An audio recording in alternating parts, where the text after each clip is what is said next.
النهارده نعمل البطاطا. البطاطا هي حبيبة الكل كده في الشتا، هي مش بس يعني حاجة أكلة خطيرة وأنا باموت فيها والناس كلها بتموت فيها، لأ هي فعلًا كتلة من الفيتامينات يعني، سواء فيتامين سي عالي جدًا فيها، مليانة فيتامينات كتير أوي.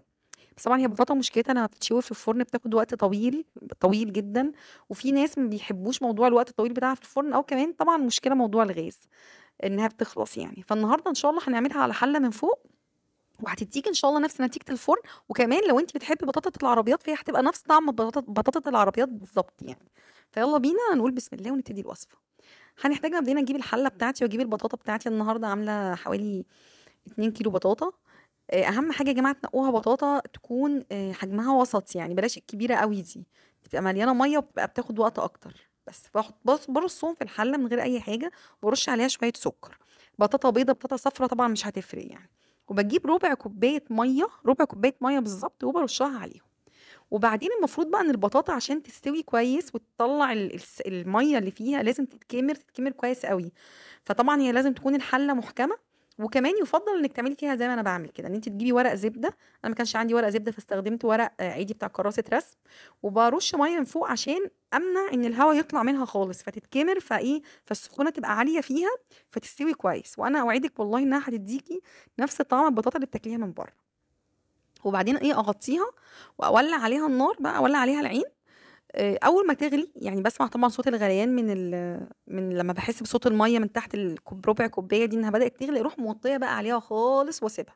اسيبها بقى فترة طويلة، هي بصراحة بتاخد من ساعة ونُص لساعتين، هي ما بتاخدش أقل من كده. يعني البطاطا يعني هي طبيعتها طبعًا على حسب برضه حجم البطاطا، بس هي مش هتاخد أبدًا أقل من كده. يعني ساعة ونُص مثلًا، دي كده كان بعد ساعة ونُص. بُصّوا بقى أنا بدأت أشيل ورق، بس تخلّي بالكم في المرحلة دي عشان الدخان أو البخار اللي بيبقى طالع منها بيبقى صعب جدًا يا جماعة، تخلّوا بالكم لإن بيبقى كمية سوائل في البطاطا بتنزل منها فخلّوا بالكم بقى وأنتِ بتشيليه.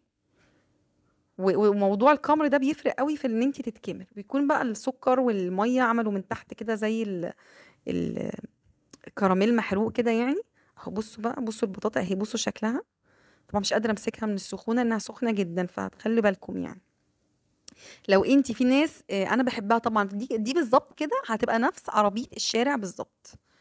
يعني ده بالضبط نفس بطاطة الشارع مستوية جدًا من جوّه، لكن مش ناشفة زي بتاعة الفرن. فأنتِ ممكن تعملي إيه، يعني أنا باكلها خلاص بالوضع ده وهي في الوضع ده جميلة جدًا. أنتِ ممكن بعد ما تطلّعيها من الحلة لو أنتِ عايزاها تبقى ناشفة أكتر، إن أنتِ تدخّليها الفرن بقى. يعني أنا ممكن أدخّلها الفرن على درجة حرارة عالية، أو لو حاطة أي حاجة عندِك في الفرن تحطي معاها البطاطا عادي جدًا، يعني تقعد بقى نُص ساعة أو نُص ساعة مثلًا هتتشوي اللي هي الشواية بتاعة الفرن. هو الفرن إيه اللي بيعملوا فيها إن هو بيفضّي سوايلها خالص، لكن أنا باحبها في الوضع ده لإنها بتبقى فيها قلب، يعني قلبها بيبقى ما بيتحرقش أوي زي بتاعة الفرن. طبعًا أنا مش قادرة أمسكها إن هي سخنة جدًا، جدًا، جدًا، سخنة وجميلة، تحفة يعني. بُصّوا أنا عايزة أورّيها لكم، هي مستوية جدًا، رائعة، هي خدت بالضبط ساعة ونُص. بس طبعًا يعني ساعة ونُص على البوتاجاز غير الفرن، يعني المشكلة برضه إن هي بتاخد وقت كتير في الفرن بصراحة. فهي بُصّوا بقى شكلها جميل وتحفة، هتعجبكم أوي. طبعًا كل ما يبقى عندِك كمية أكبر برضه تقدري يعني تجيبي حلة كبيرة وتعمليها. أنا كنت برضه عاملة يعني الحلة كان ممكن تاخد أكتر بس أنا ما حطيتش، لكن هي لا يُفضّل إن الحلة تكون مكبوسة لحد آخر حاجة يعني عشان زي ما بيقولوا تتحِن كده على بعض وتتكمر فتدّيكِ نتيجة أحلى. بس هي كده طريقة البطاطا بتاعتنا خلصت، أتمنى إن أنتم تجربوها، وإن شاء الله بالهنا والشفا.